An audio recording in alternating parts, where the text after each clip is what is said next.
Assalamualaikum warahmatullahi wabarakatuh. Yang terhormat dosen pembimbing Bapak Yusron Rosaid, SE, MSI, dan teman-teman saya yang lainnya. Perkenalkan kami dari kelompok 3 yang terdiri dari next slide. Yang terdiri dari Angelita Septiana, Avinta Melinda Putri, Firsa Zerlinda Azza Ikfani, dan saya Inggil Kibar Syahadat sebagai moderator. Di sini kami kelompok 3 akan mempresentasikan tentang statistik inferensial. Untuk pembaca yang pertama, saya persilahkan Firza. Baik, terima kasih. Di sini saya akan menjelaskan pengertian dan fungsi statistik inferensial. Pengertian statistik inferensial adalah metode penelitian statistik yang datanya mengambil dari kelompok kecil maupun sampel atau induknya, guna penarikan kesimpulan suatu kelompok data induknya ataupun populasi. Rangkuman terhadap semua metode analisis sebagian data disebut dengan statistika inferensial, di mana selanjutnya akan mencapai proses peramalan atau pembuatan kesimpulan perihal keseluruhan data induk. Generalisasi yang memiliki ikatan statistika inferensial akan mempunyai sifat yang belum tentu kebenarannya atau tidak pasti. Hal ini disebabkan oleh informasi parsial yang didapatkan dari hanya sebagian data, maka data yang diperoleh adalah peramalan saja. Statistika inferensial juga biasa disebut dengan statistika induktif, di mana statistik ini memiliki tujuan dalam menaksir atau menganalisis secara umum populasi tertentu menggunakan hasil sampel. Tidak terkecuali teori penaksiran serta pengujian teori juga termuat di dalamnya. Statistika inferensial dapat diterapkan dalam melaksanakan beberapa hal seperti 1. Melaksanakan generalisasi yang bermula dari sampel hingga ke populasi. 2. Melaksanakan uji hipotesis. Macam-macam metode statistik inferensial. Yang pertama, estimasi parameter.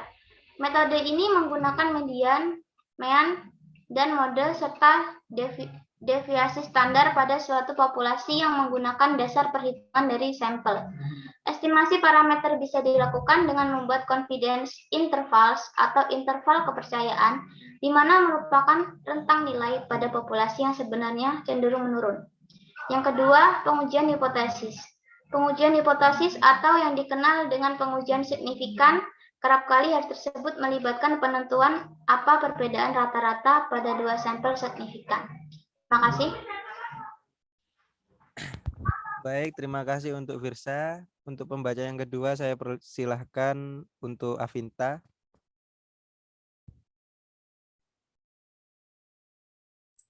Baik, terima kasih. Di sini saya akan menjelaskan tentang jenis statistika inferensial.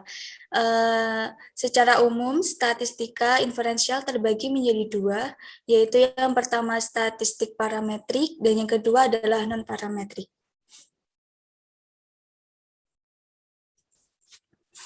Statistik parametrik merupakan bagian dari statistik inferensial yang mempertimbangkan nilai dari satu atau lebih parameter populasi dan digunakan untuk menguji hipotesis yang variabelnya terukur. Yang kedua, statistik parametrik juga digunakan untuk menganalisis data interval dan rasio yang diambil dari populasi yang berdistribusi normal, serta mensyaratkan data harus berdistribusi normal, homogen, linear, dan data random sampling. Selanjutnya, jenis statistik parametrik ada UGT, ANOVA, regresi, korelasi, analisis jalur, dan sebagainya.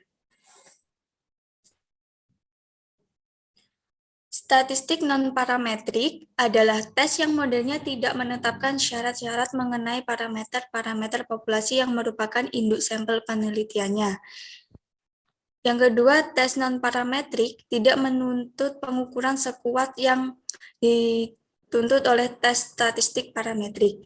Sebagian besar tes non-parametrik dapat diterapkan untuk data dalam skala ukur ordinal dan beberapa yang lain dapat diterapkan untuk data dalam skala ukur nominal. Baik, untuk pembaca yang ketiga, saya persilahkan Kak Septi.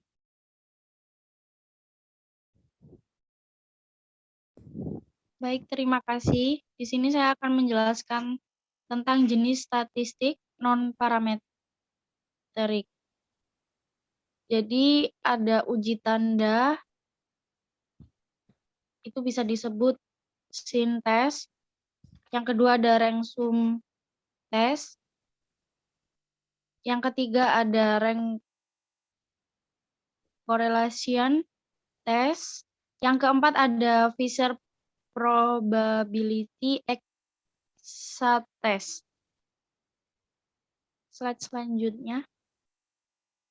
Adapun hal yang harus diperhatikan dalam statistika inferensial ini, yaitu populasi, sampel, dan teknik sampling serta data. Yang pertama ada populasi. Populasi adalah keseluruhan individu yang merupakan subjek penelitian yang dilakukan. Kedua ada sampling. Secara umum teknik sampling dibagi menjadi dua, yaitu teknik sampling probability dan non-probability. Teknik sampling probability merupakan sebuah teknik yang kemungkinan semua anggota populasi memperoleh kesempatan yang sama. Adapun teknik non-probability merupakan teknik yang tidak berdasarkan peluang. Yang ketiga ada jenis data. Sudah pasti jika data yang digunakan dalam statistik adalah data kuantitatif atau data yang berupa angka-angka. Oleh sebab itu, jika datanya bersifat kualitatif, maka data tersebut harus dikuantifikasi terlebih dahulu. Slide selanjutnya. Baik, cukup. Oh, baik, terima kasih. Untuk slide selanjutnya akan dibacakan oleh saya sendiri. Alasan diterapkannya statistika inferensial ada 6 poin. Yang pertama, banyaknya jurnal tingkat atas yang tidak akan menerbitkan artikel jika tidak menggunakan statistik inferensial.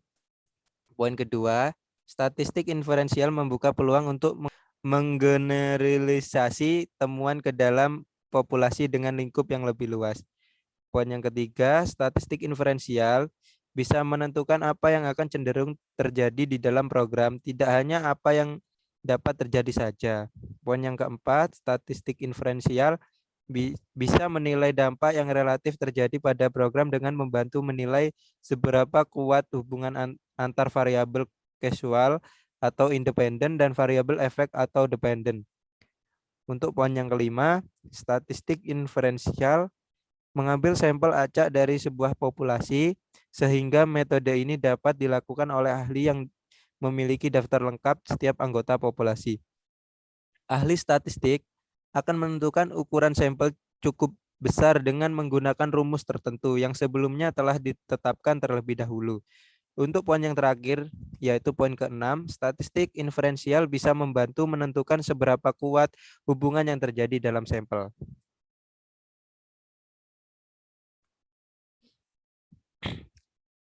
Adapun contoh statistik inferensial, yaitu dalam sebuah catatan kelulusan yang telah dilakukan dalam 5 tahun terakhir, di sebuah SMA menunjukkan hasil bahwa sekitar 73% di antara sisa SMA dapat lulus dengan capaian nilai yang memuaskan. Bentuk statistika inferensial dari ilustrasi di atas yaitu nilai numeriknya 73%. Jika berdasarkan hal tersebut, seorang siswa dapat menyimpulkan bahwa peluang dirinya dapat lulus dengan nilai yang memuaskan. Nilai tersebut adalah lebih dari 70%. Maka siswa tersebut telah menerapkan statistika inferensial yang memiliki sifat tidak pasti atau hanya sebatas peramalan. Baik, sekian presentasi dari kelompok kami. Jika ada kekurangan, mohon dimaafkan. Saya Inggil, Firsa, Avinta, dan Kak Angel.